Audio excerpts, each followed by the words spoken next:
Kaya sa mga hindi naniniwala dyan, magmekos-mekos ka na dyan sa comment.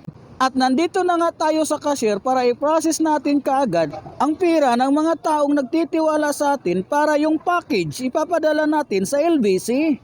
Good morning mga kakutsbong. So once again, nandito na naman tayo sa office para magmekos-mekos tornado. Nandito tayo sa office ngayon para mag-process tayo ng worth 70,000 pesos. Yan po ang mga newly business partner natin, ang mga bagong nagtitiwala po. Nakilala lang tayo dito sa ating Facebook page at nag-message sa atin para ma-explain. At nandito na nga tayo sa cashier para i-process natin kaagad ang pera ng mga taong nagtitiwala sa atin para yung package ipapadala natin sa LBC. Magpapasalamat nga po pala ako sa mga taong patuloy nagtitiwala sa akin at nagsisimula sa Uno Business. Ito nga po ang pera ng na-withdraw natin at ipaprocess na natin dito. Sa mga hindi naniwala sa akin, okay lang po yun. Normal naman yan na hindi naman lahat ng tao willing magnegosyo. At naiintindihan po namin yan. Maraming ayaw, mas maraming gustong magsimula magnegosyo kasi pagod na sa trabaho at gusto nang magkaroon ng negosyo.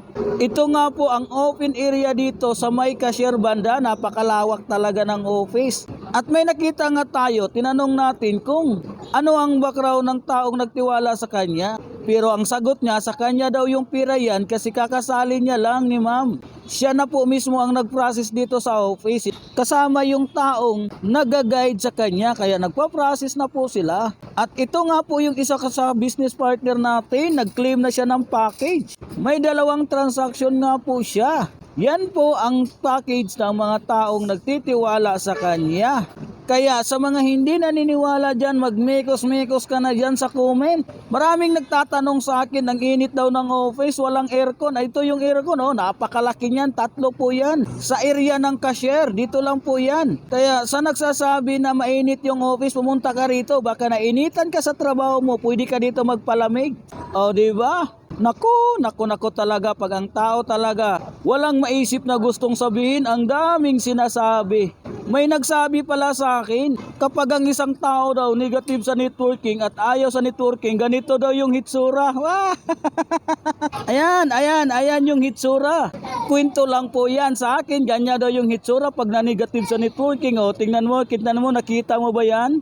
Happy Halloween po sa lahat ng ating mga viewers dyan. Nandito nga tayo ngayon sa open area dito sa ating office. Ayan po lahat ng ating mga ka-business partner or mga visitors na pumupunta rito sa office para alamin ang Uno kung paano kumita at paano gawin. So dito po kami nag-i-explain kasi nga po meron siyang video. At nandito nga tayo ulit sa kasi bumili tayo ng ticket. Kasi meron tayong discount event ngayong November 11 sa Kunita Astrodome. Ito nga po, kaya bili na tayo ng ticket. At pwede kang manalo ng raffle promo ng cash worth 30,000. Kung gusto mo, message ka lang.